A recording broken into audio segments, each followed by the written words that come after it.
బాధాకరమైన విషయం. ఇట్లాంటి దుస్థితి వస్తుందని నేను అనుకోలేదు. నిజంగా నేను కూడా చాలా బాధపడ్డా. Hyderabad city image definitely Hyderabad backbone for the economy of Telangana.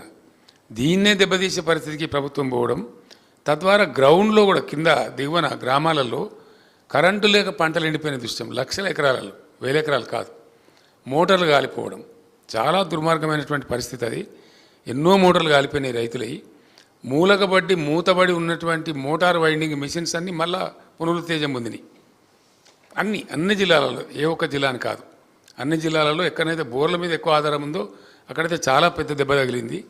రైతులు చనిపోయినారు, పంటలు ఎండిపోయినాయి, మోటార్లు కాలిపోయినాయి, చాలా పెద్ద అవస్థ వచ్చింది.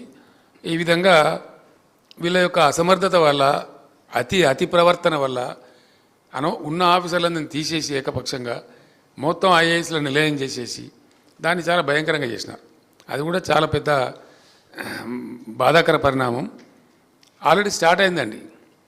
పరిశ్రమలు తరలి వస్తున్నాయి తెలంగాణకు అనే లైన్ ఇండియాలో ఎవరిని అడిగినా, ఏ ఇన్వెస్టర్ని అడిగినా, yes Telangana is the right destination, will go there అని చెప్పిన పరిస్థితి నుంచి పరిశ్రమలు తరలిపోతున్నాయి తెలంగాణ నుంచి అనేటువంటి వార్తలు వచ్చినాయి. కార్నింగ్ అనే ఒక ఇండస్ట్రీ 1000 crores పెట్టుబడితో వచ్చి ఆల్మోస్ట్ వాళ్ళ పనులు ప్రారంభించాలి. ఆ దశలో ఆ పరిశ్రమ తమిళనాడుకు తరలిపోయింది. ఇక్కడ ఏదో పరిస్థితి అంతా ఉల్టాపల్టా ఉన్నదని భయపడి పారిపోయినారు. అంటే ఎంత సిచ్యువేషన్ రివర్స్ అయింది, ఎంత ఇబ్బందికరమైనటువంటి పరిస్థితి వచ్చింది. ఇన్వెస్ట్మెంట్ తరలిపోవడం అనేది చాలా బాధాకరం, మోస్ట్ అన్ఎక్స్పెక్టెడ్. తెలంగాణ నుంచి వంటి రాష్ట్రం నుంచి తరలిపోవడం అనేది చాలా బాధాకరం.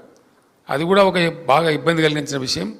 ఈ ప్రభుత్వానికి ఈవెన్ కార్మిక లోకం కూడా, బీఆర్ఎస్ గవర్నమెంట్ ఉన్నప్పుడు మేము 3 shifts పనిచేసుకునే అవకాశం ఉండేది. మాకు కష్టపడి 10 రూపాయలు సంపాదించుకుందామనే కార్మికులకు ఇప్పుడు అది కూడా మాకు లేకుండా పోయింది. మా నోటికాడ కూడెత్తిపోయిందని పారిశ్రామిక వర్గాలే కాదు, అందులో పనిచేసేటువంటి కార్మిక వర్గాలు కూడా చాలా నీరసానికి, నిరాశకు, ఒక రకమైనటువంటి నిస్తేజానికి గురైనరు. వాళ్ళ ఆగ్రహాన్ని కూడా ఇప్పుడు కాంగ్రెస్ ప్రభుత్వం ఫేస్ చేయబోతూ ఉంది.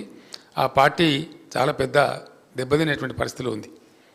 అదేవిధంగా మంచినీటి సరఫరా అండి, చాలా అద్భుతమైనటువంటి స్కీమ్ అది. మేము దాన్ని ఛాలెంజ్గా తీసుకొని చేసినాం.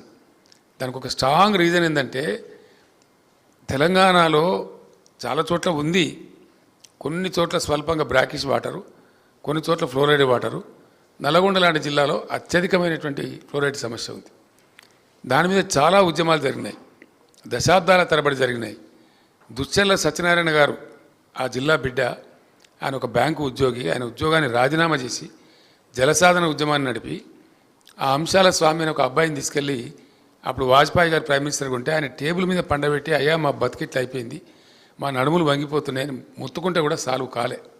ఆ సమస్య తీరలే తెలంగాణకు. తెలంగాణ రాష్ట్రం ఏర్పాటయ్యేదాకా కూడా ఆ సమస్య పరిష్కారం కాలే. అట్లనే తెలంగాణ జియోగ్రఫికల్ కండిషన్, భౌగోళిక పరిస్థితులను అనుసరించి ప్రతి సమ్మర్లో ఈ సమస్య వస్తుంది. 100,000 కోట్ల రూపాయలు ప్రభుత్వం ఖర్చు చేస్తుంది. కాబట్టి అవన్నీ ఉండకూడదనేటువంటి ఉద్దేశంతో ఒక ఛాలెంజ్గా తీసుకొని ఒక మిషన్ మోడ్లో మేము తెచ్చిన స్కీమ్ మిషన్ భగీరథ. అతి త్వరగా అక్కడి నుంచి రావాల్సిన నీళ్లు కృష్ణా థర్డ్ ఫేజ్ కూడా కంప్లీట్ చేసి, ఎల్లంపల్లి నుంచి రావాల్సిన నీళ్ళని కూడా చాలా ఫాస్ట్గా, దాని క్లియరెన్స్ లాగిపోతే నేను డిఫెన్స్ వాళ్ళతోని, రైల్వే వాళ్ళతోని పోరాటం చేసినంత పనిచేసి వాళ్ళని బెదిరించి, ప్రధానమంత్రి కూడా చెప్పే అవసరం అనుకుంటే కేంద్ర ప్రభుత్వానికి కూడా చెప్పి త్వర కంప్లీట్ చేసి తెచ్చినాం. హైదరాబాద్లో ఆ నీళ్ళు ఇవ్వడం కూడా మేము ఎంత మంచిగా ఇచ్చినామంటే, నిరుపేదలకు గ్రామీణ ప్రాంతాల్లో ₹1 లేకుండా ప్రతి ఇంటికి కనెక్షన్ ఇచ్చినాం. అట్టనే హైదరాబాద్ సిటీలో ₹1, హైదరాబాద్ సిటీ కానీ లేదా ఇతర మున్సిపాలిటీలలో కానీ పబ్లిక్ స్టాండ్ పోస్ట్, అంటే వీధి కుళాయిలు లేకుండా, వీధి నల్లాలు లేకుండా ప్రతి ఇంటికి ₹1 మాత్రమే నల్లా కనెక్షన్ ఇచ్చి బ్రహ్మాండంగా వాటర్ ఇచ్చినాం. అసలు ట్యాంకర్లన్నింటి మాయమైపోయినాయి. నీళ్ళు కొనుగోలు అనేది